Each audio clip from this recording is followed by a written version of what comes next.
Hello guys, good day. So for the last topic, we have here the topic talking to second language learners in the beginning level.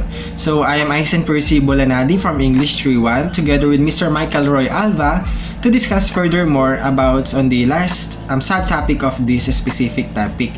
So talking to second language learners in the beginning level actually gives some emphasis, of course, for the teachers or for us, the future teachers, to know on how we are going to teach our students in the beginning level about teaching them a second language. So let's start. Then according to Carey in 1997 suggests that teachers need to make this what we call these speech modifications as a form of instructional support when teaching with second language learners. So the main idea of this context, according to Carey in 1997, is all about this what we call these speech modifications. So the main focus of these speech modifications is actually called the treatment for the teacher to be able to speak or to teach his or her students fluently about the second language, or we can say not about only in second language but also in different subtopics or topics about English. So that's it. The main focus of speech modification is actually a treatment for the teachers to avoid the stuttering in speaking in front of his or her students. Then we have here the speak at standard speed.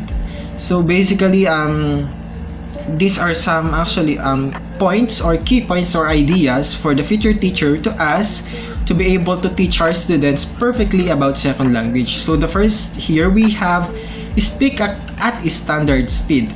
So it says here that this means providing more and slightly longer pauses to give students more time to make sense of the utterances. So the main focus of this idea is that for us, for the future teachers, we need to be able to speak slowly for our students, specifically at the beginning level. For instance, for the elementary students, because of course their minds or their listening ability is not that so good like for the teens or for the adults. Their mind is actually focusing or tends to gaining some knowledge about what they hear or what they actually see. So as the future teacher, it is actually our responsibility to teach our students perfectly, or to teach our students when we are speaking, we need to speak slowly for them to be able to understand each word that we are talking about. Then next,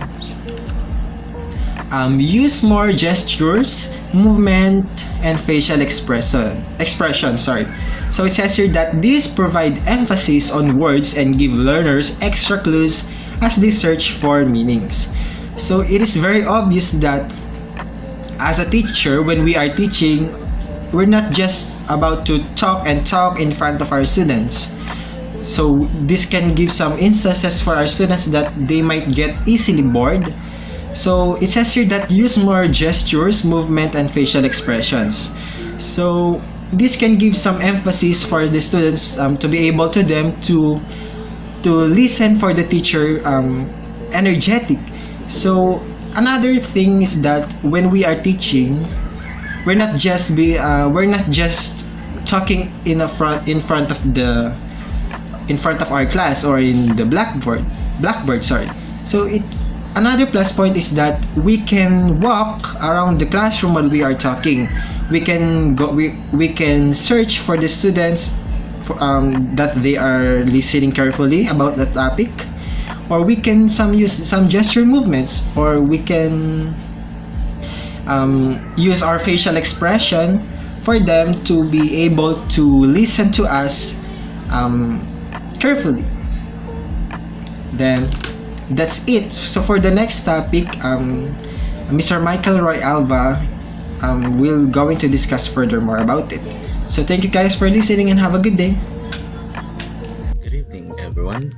My name is Michael Roy Alva from BSED 3.1, and I am your reporter for today. My report is about be careful with fused forms.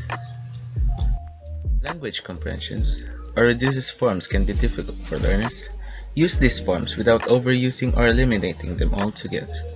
The main mistake of